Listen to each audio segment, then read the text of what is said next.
Welcome to Daily Gossip. You will get daily Hollywood and cultural updates here.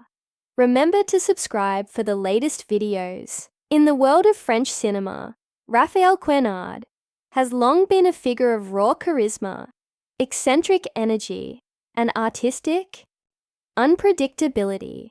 But now, in a move that has stunned his admirers and critics alike, Quenard has boldly crossed the boundary from screen to page with the publication of his very first novel, Clamser à Tataouine, the very title laced with a kind of ironic morbidity, Clamser being French slang for to die, hints at the grim, subversive journey this book takes its readers on.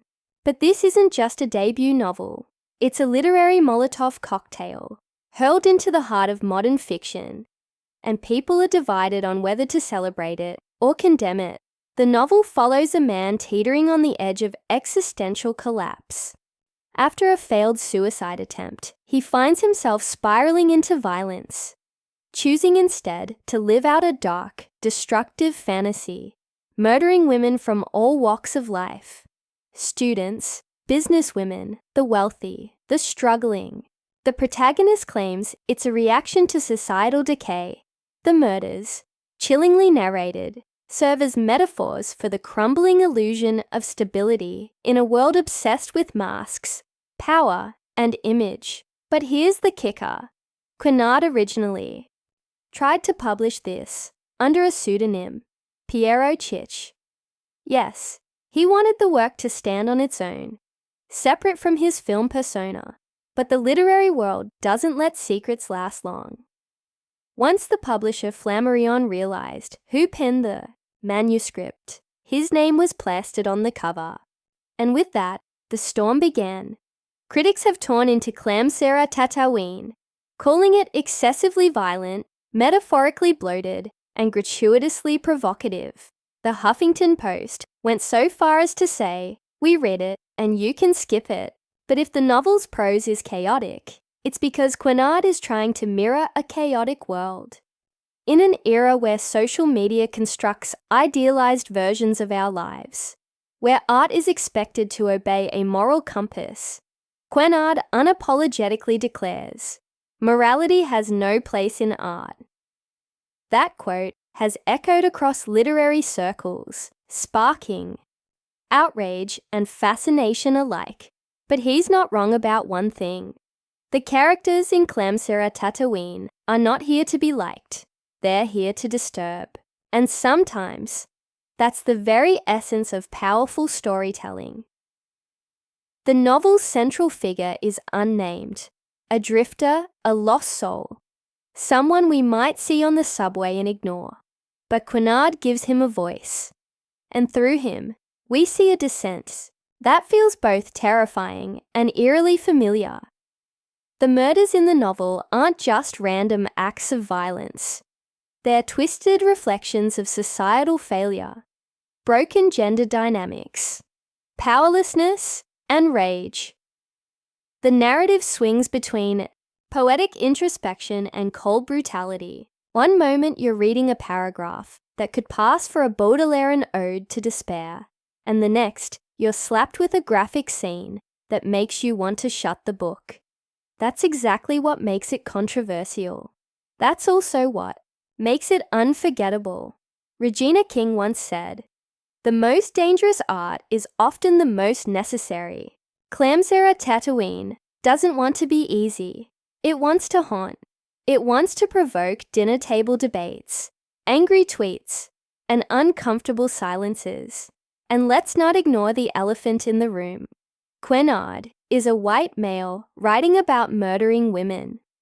That alone has lit feminist Twitter on fire. Critics have accused him of glorifying violence against women, of using art as a shield to avoid responsibility. But defenders argue that the book is a critique of violence, not a celebration, that it holds up a mirror to misogyny rather than endorses it, that it forces us to confront evil in its purest form, not sanitize it. Behind the blood and metaphor, Clamser à Tataouine is a desperate cry for meaning. It's about a man who feels invisible, irrelevant, and instead of seeking help, chooses destruction. And that's the scariest part, how real that story feels in today's world. In a post-pandemic society, grappling with isolation, mental health, and cultural fragmentation, this character could be anyone. The guy who feels betrayed by modernity, the man drowning in quiet despair, the youth radicalized by nihilism. In that way, Quenard forces us to ask the most uncomfortable question. How many people like this actually exist? And are we brave enough to look at them before it's too late? The book also pushes literary form. It's not your traditional narrative. Time loops, perspective shifts, internal monologues that last pages, bursts of absurdity. Quenard borrows as much from cinema and performance art as he does from literature. Some chapters feel like monologues meant for the stage. Others read like fever dreams. This disjointed form is deliberate. It disorients, it destabilizes. Just like the protagonist's mind. This is not a beach read. This is a book that demands emotional labor from its reader. It wants you to feel dirty, lost, uncertain. And in doing so, it aligns itself with works by writers like Michel Houellebecq or even Bret Easton Ellis, who famously used controversial characters to critique society. But here's where things get even murkier. Some readers claim the novel isn't deep.